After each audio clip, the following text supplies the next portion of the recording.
Salut tout le monde, aujourd'hui je vais vous parler des Louves chez Dupuis. Ça raconte l'histoire en fait des femmes restées dans les villages alors que les hommes sont partis au front. Ça se passe en Belgique, à la Louvière, d'où le nom. Alors c'est assez intéressant parce que ça raconte, c'est écrit et dessiné par Flore Balthazar et en fait elle raconte l'histoire à partir des souvenirs d'une personne de sa famille qui vivait à cette époque-là, Marcel Balthazar. Du coup, évidemment, l'histoire, elle est un peu romancée. Par exemple, il y a certains personnages qui sont réunis en un seul personnage pour que l'histoire soit plus simple, tout ça. Mais l'idée, c'est d'expliquer un peu l'ambiance qu'il y avait durant la Seconde Guerre mondiale, alors que les hommes étaient partis au front et que les hommes plus jeunes et plus vieux et les femmes sont restés tout seuls dans les villages durant l'occupation. Alors du coup, ça se décompose en anecdotes, en fait. C'est-à-dire que on va avoir des moments hyper poignants avec des actes de résistance. On va avoir des moments plus tranquilles où on va les voir vivre leur vie.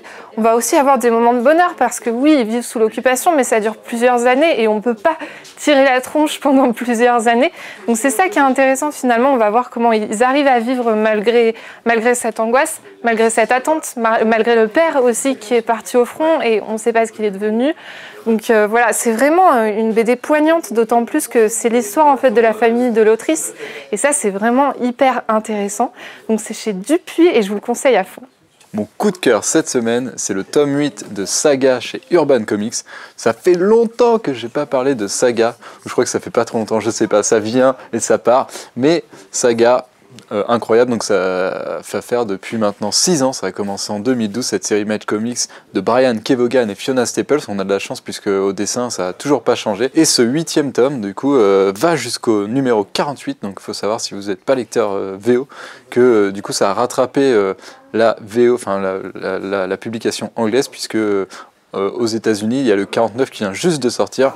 Donc, ce qui fait que si vous êtes lecteur VF, vous ne serez peut-être plus frustré puisque vous êtes à jour. Je ne vais pas rentrer dans le détail de l'histoire parce que ce serait un peu spoilé, mais pour vous tirer les grandes lignes, en fait, on suit toujours Alana, Hazel, Marco et plusieurs personnages dont Prince Robot, Petrichor et tout, qui sont encore en train de fuir à travers la galaxie suite, évidemment, à la naissance d'Hazel qui est un enfant un peu illégitime. Et pourquoi Saga c'est toujours bien, c'est parce que Brian Kevogan nous emporte dans un univers qui est complètement fou, qui n'arrête jamais de s'étendre.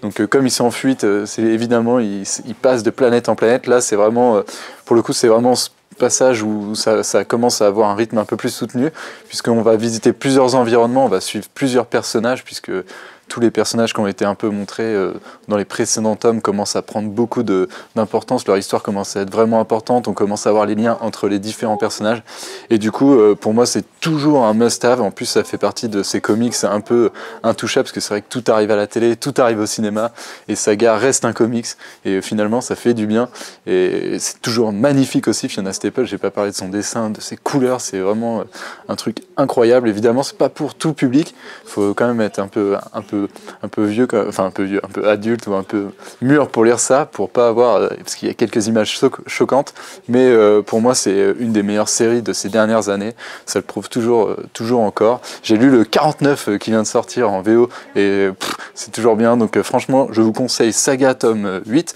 Si vous avez lu les 7 précédents, évidemment, j'imagine que vous allez l'acheter. Et si vous avez jamais lu Saga, je vous conseille d'aller chercher un numéro 1, de lui donner sa chance et vous allez voir que c'est un truc incroyable. En plus, maintenant qu'il y a 8 tomes, ça vous fait beaucoup de lecture et il faut pas manquer Saga. C'est vraiment incroyable. Je le dis à chaque fois, je vais le redire bientôt, mais c'est vrai. Lisez Saga. Mon coup de cœur cette semaine, c'est le 3e Testament, Julius, livre 5. C'est un album que j'attendais depuis un petit moment, mais à la qualité, pour avoir de la qualité, il faut savoir attendre, puisque le dessin est juste incroyable. Si vous connaissez le 3e Testament, vous êtes certainement comme moi, et vous êtes certainement juste heureux de savoir qu'il est sorti, et vous allez courir en librairie pour l'avoir. Et si vous ne connaissez pas le 3e Testament, il faut rattraper cette erreur. Ça fait partie des séries bande dessinée qu'il faut découvrir, parce que c'est juste l'une des séries les plus folles en termes d'aventure épique, d'aventure folle. Ce livre 5 en fait conclut le second cycle, le premier cycle étant tourné dans la période plutôt moyenâgeuse. C'était donc Alex Alice et Xavier Doraison qui avaient signé le premier cycle. Après avoir fini ça fait un petit moment déjà, ils ont eu envie, enfin en tout cas Alex Alice qui était le dessinateur à l'époque, a eu envie de continuer l'histoire. Il est devenu scénariste et storyboarder. Et maintenant, il fait équipe avec Timothée Montaigne, qui est un incroyable dessinateur. Vous allez voir, enfin, vous vous laissez bluffer par le dessin. Vous ne voyez pas entre les 2 cycles que ça a changé. On part dans une aventure. Alors, ça parle de quoi, en fait? C'est quand même ça qui nous intéresse aussi. L'histoire, on est dans un espèce de Da Vinci Code, mais période moyenâgeuse pour le premier cycle et période romantique pour le second cycle, puisque si vous l'avez compris et que vous connaissez un tout petit peu votre histoire, le second cycle se passe avant. C'est un peu comme Star Wars. On a commencé par l'épisode 4, 5, 6. Bah là, c'est pareil, le premier cycle se passe après. Et on va découvrir en fait tout le mystère qui plane autour du Troisième Testament qui aura été écrit donc. Il y a le fameux Premier Testament, le Second Testament qu'on connaît, et le mystérieux Troisième Testament. Alors qu'est-ce qui se cache derrière? Je ne vous le révélerai pas, puisque bien entendu, ce serait bien dommage. Et peut-être que ce n'est pas véritablement ce qui se cache derrière, mais tout le chemin qu'il y a à parcourir pour y arriver, qui est intéressant. Donc là, on rentre dans une espèce de fresque épique à travers les déserts, à travers tout ça, et c'est vraiment bluffant. Donc voilà. Pourquoi il faut le lire? Parce que visuellement, c'est l'un des trucs les plus fous en bande dessinée. Et vous allez ressortir avec la tête remplie d'images, remplie de situations fortes. Et chaque moment de l'histoire est prenant, ça vous embarque. Et voilà, donc indispensable à la lecture. Il n'y a pas grand-chose de plus à dire. Si vous le lisez, vous allez comprendre pourquoi c'est génial. Hop, j'ai un deuxième coup de cœur cette semaine, c'est assez fou. On reste dans les comics, paf, il s'agit de Defenders, du coup de Brian Michael Bendis, dessiné par David Marquez. Alors, Brian Michael Bendis quitte Marvel tout bientôt, donc ça va être une de ses dernières séries chez l'éditeur, chez la Maison des Idées. Pourquoi j'aime autant cette série? C'est vrai que je suis souvent le premier à critiquer Marvel quand les story arcs se collent un petit peu trop avec ce qui se passe sur les écrans.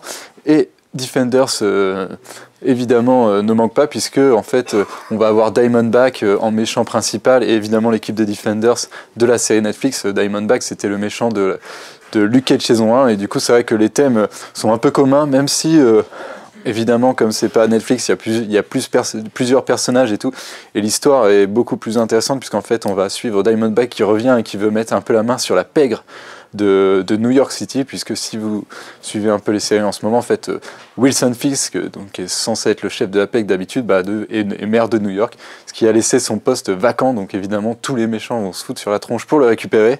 Et pourquoi je kiffe autant cette série, c'est parce que déjà Brian Bendis est un dialoguiste vachement émérite, et c'est toujours plus ou moins agréable de lire ces séries. Il y a quelques ratés, mais celle-là est vraiment efficace, et c'est notamment pour les dessins de David Marquez.